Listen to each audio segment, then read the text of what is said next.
बार pause कर देना फिर ऑन कर देना। क्लास सबसे पहले तो हमारे पास मॉडर्न पीरियोडिक टेबल का हम लोग बेस पढ़ रहे हैं। मॉडर्न पीरियोडिक टेबल का जो बेस है, मतलब जो एलिमेंट्स को अरेंज करा गया, वो एटॉमिक नंबर के बेसिस पे किया गया। एटॉमिक नंबर के बेसिस पे अरेंज किया, इसलिए लॉ में क्या लिखा है, all the atoms are arranged by the periodic function of their atomic number. Periodic function का मतलब है हम लोगों ने जिस पैटर्न में अरेंज किया है, कुछ टाइम के बाद इनकी प्रॉपर्टीज क्या होंगी, रिपीट हो जाएगी। बच्चों, हेनरी मूसले ने ये लॉ तो दे दिया, अभी हम long form of the table, modern periodic table को long form of the table भी कहते हैं। We will learn that table also, but उससे पहले आते हैं हम लोग जो भी एलिमेंट्स हमारे 110 ऑनवर्ड्स थे, अभी रिसर्च नहीं हुए थे, इनको ढूंढा नहीं गया था, अभी तो काफी मिल गए। आप देखेंगे रदरफोर्डियम एंड ऑल, मॉलिब्डेनम, तो अभी तो काफी मिल चुके हैं, और डोबेरिनियम। पहले एलिमेंट्स इतने ज्यादा अभी अवेयर नहीं थे, तो पता तो था कि ऐसे ऐसे एलिमेंट्स आएंगे, तो उनकी जगह खाली छोड़ना भी सही नहीं समझा गया। तो इसीलिए 110 से लेके फर्दर ऑनवर्ड्स एलिमेंट्स को हम लोगों ने, IUPAC ने एक रूल बना दिया कि आप इन्हें नेम कर सकते हैं। कैसे नेम करेंगे, ध्यान से देखना। तो इन्होंने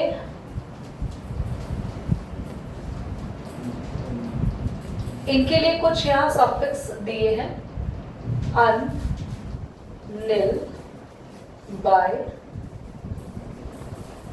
ये निल होना चाहिए,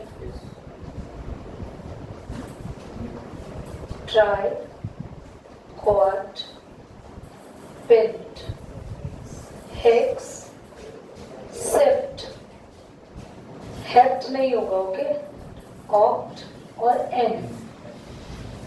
ये सफिक्स आपको लर्न करने हैं। और लेट्स सपोज आपके पास आता है 110, तो उसका नेम कैसे देंगे? 1 को क्या बोल रहे हैं, अन, 1 फिर आ गया, दोबारा से अन लिख दो, 0 के लिए निल, और लास्ट में लगा देना ईएम, तो अन अननिलियम, इसका नेम हुआ अन अननिलियम। 111, अन अन अन अन अन अन अन अनियम, अन अन अनियम। आप अपने बच्चों के नाम भी ऐसे लिख देना, अन, बाय, ट्राई, ईएम का आई लगाने की जरूरत नहीं, ट्राई में ऑलरेडी आए, अन अन बाइट्रियम, अनबाइट्रियम, सॉरी मैंने दोबारा अन बोल दिया।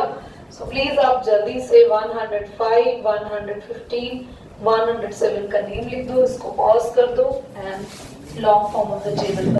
आप लोगों के पास मैंने आपको क्या बताया कि मॉडर्न पीरियोडिक टेबल में शुड आई रोटेट दिस, क्या, तो हम आएंगे मॉडर्न पीरियोडिक टेबल पे। आ गई मॉडर्न पीरियोडिक टेबल, दिख रही है, हो गया, और ये ना कंफर्म। देखो, सबसे पहले आप फर्स्ट पीरियड में देखो, मैंने दरअसल तुम्हारे हाथों को रेस्ट देने के लिए किया। फर्स्ट पीरियड में how many elements are there? 2, और आपके पहले शेल में कितने इलेक्ट्रॉन होता है? तो एक्चुअली बिल्कुल एज इट इज सेम तो नहीं है, पर वो हमारा पैटर्न था ना, 2, 8, 18, 32, something like that. Can you please count the number of elements in this? 1, 2, 3, 4, 5, 6, 7, 8, है ना? उससे अगले में भी 8, फिर यहाँ और यहाँ देखो, इसमें कैसे होता है, 2, 8, 8, 18, 18, 32, 32, देखो 2 के बाद यहाँ 8, 8, यहाँ 18, 18, इसमें 32 एलिमेंट्स हैं। कैसे? क्योंकि लैंथेनम के बाद की ये भी तो गिनोगे, तो काउंट करते हैं, 1, 2, 3, 4, 5, 6, 9, 10, 11, 12, 13, 14, 15, 16, 17, 18, 19, 20, 21, 22, 23, 24, 25, 26, 27, 28, 29, 30, 31, 32, देखा? और इसके नीचे भी कितने एलिमेंट्स हैं? तो क्या आप लोगों को एटलीस्ट ये क्लियर हो गया है क्या आप लोगों को एटलीस्ट इसको ये देख लेने दोगे?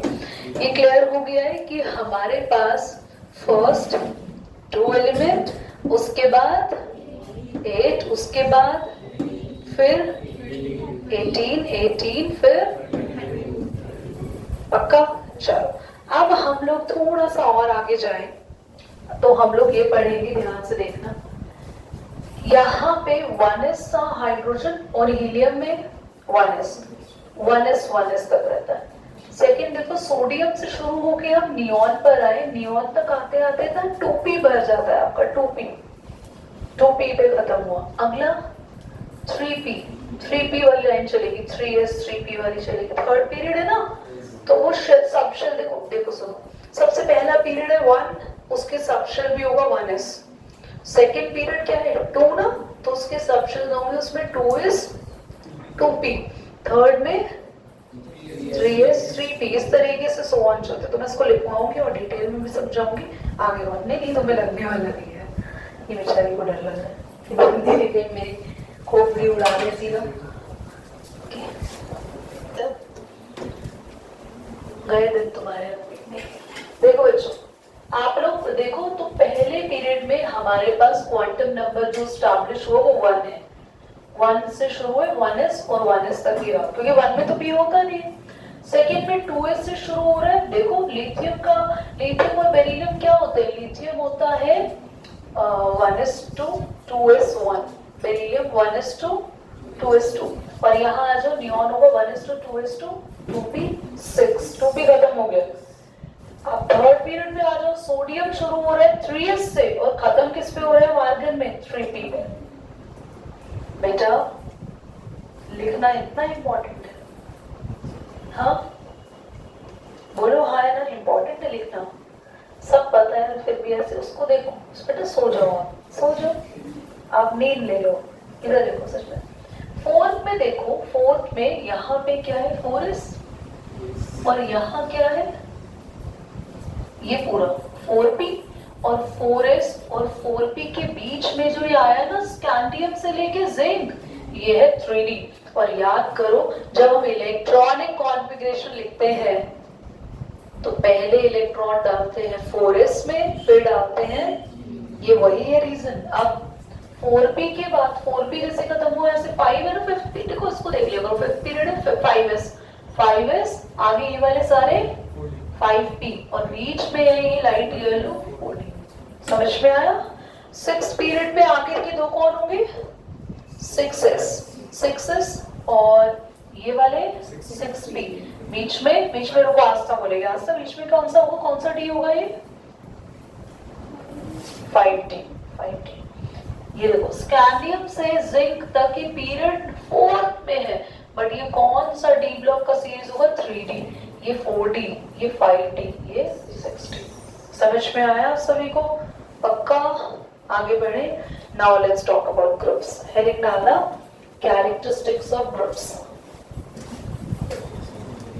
All the periods in the periodic table किस पर्टिकुलर चीज पर काम कर रहे हैं? तो ये सारे पीरियड्स काम कर रहे हैं सबशेल्स पर। किन के बेसिस पे बनाए गए हैं? ये सबशेल के बेसिस पे।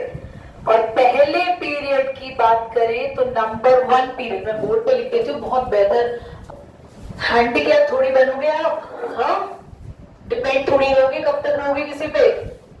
You have to use your brain, use your brain. जब तुमने ये यूज कर लिया ना भैया तो माय लाइफ कुछ और ही है। अभी तुम इसको यूज ही नहीं कर रहे हो, अनयूज्ड ब्रेन जाएंगे, ऊपर वाला देख के इतना खुश हो जाएगा भैया यूज ही नहीं कर रखा, बिल्कुल अनयूज्ड।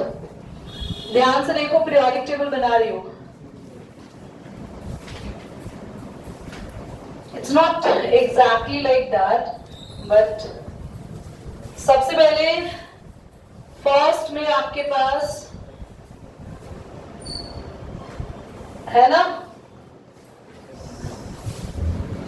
तो पहला पीरियड है तो n क्या है इसका?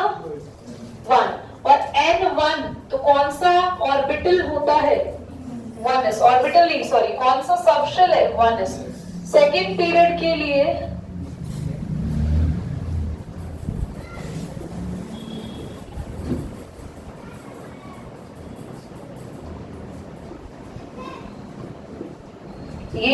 11 तक, ठीक है। तो सेकेंड पीरियड के लिए n की वैल्यू 2, n की वैल्यू 2 में सब शेल है 2s से लेके 2p, यानी यहाँ 2s से शुरू हो रहा है और एंड किस पे होगा बच्चों 2p पे। ऐसे ही थर्ड पीरियड के लिए n की वैल्यू 3। तो कभी कभी ना एमसीक्यू क्वेश्चन भी आ जाता है, कोई एलिमेंट उठा के दे देंगे एंड आपको पता होना चाहिए कि वो एलिमेंट इस पीरियड का है, तो बोलेंगे for what value of the azimuthal quantum number, ये एंट्रेंस में आता है एग्जाम में question, what is the azimuthal quantum number value of this element, इस एलिमेंट की एजिमुथल क्वांटम नंबर वैल्यू या प्रिंसिपल क्वांटम नंबर वैल्यू क्या होगी। तो बच्चों सपोज सोडियम की प्रिंसिपल क्वांटम नंबर वैल्यू पूछी है तो पता होना चाहिए पीरियड नंबर 3 और इनकी वैल्यू 3, पीरियड नंबर 4 इनकी वैल्यू 4, ठीक है, समझ में आ रहा है। और पीरियड नंबर 3 का मतलब है शुरू है 3s से खत्म है 4 का मतलब है शुरू है 4s से खत्म है, और इनके बीच में कौन आता है। तो दीदी समझ नहीं आया 3D का मतलब क्या है, ये क्या हो गया बीच में, ध्यान से देखना बच्चों। ये आपके पास यहाँ है पोटेशियम, यहाँ होता है कैल्शियम,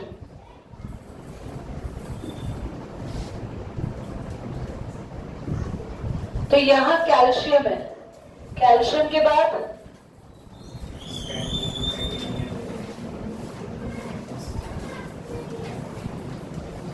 ये चल रहा है, यस और नो बच्चों, है ना। देखो I am not watching that, I am making the elements over there. तो क्लास कैल्शियम और पोटेशियम कैल्शियम यहाँ पर क्या है, यहाँ पे यार टाइम हो गया वरना पूरी पीरियोडिक टेबल बनाती आप समझते, तो कोई बात नहीं समझते। यहाँ पर अगर देखें तो ये क्या आ गया बच्चों 3D, ये क्या है उससे आगे रहा होगा 4p, ठीक है। ऐसे ही यहाँ पे जल्दी बोला n5 का मतलब 5s इधर और इधर 4d, समझ में आ रहा है। यानी इसीलिए जब हमने इलेक्ट्रॉनिक कॉन्फ़िगरेशन पढ़ी और जब हम इलेक्ट्रॉन्स भर रहे थे तो इलेक्ट्रॉन पहले 4s में आते हैं और फिर आज रीजन पता चल गया इसका। तुम लोग तब मुझसे, ये शायद तुम्हारे दिमाग में क्वेश्चन मार्क तब भी बना होगा कि दीदी पता नहीं क्यों इलेक्ट्रॉन पहले इसमें फिल करा रही है, इसमें क्यों नहीं करा रही, क्योंकि 3p के बाद तो 3, पर हुआ क्या 3p जब खत्म हुआ तो 3p के बाद कौन आया, पर 4s के बाद आता है 3d। समझ में आया बच्चों, चलो मिलेंगे नेक्स्ट क्लास में। All the periods are over.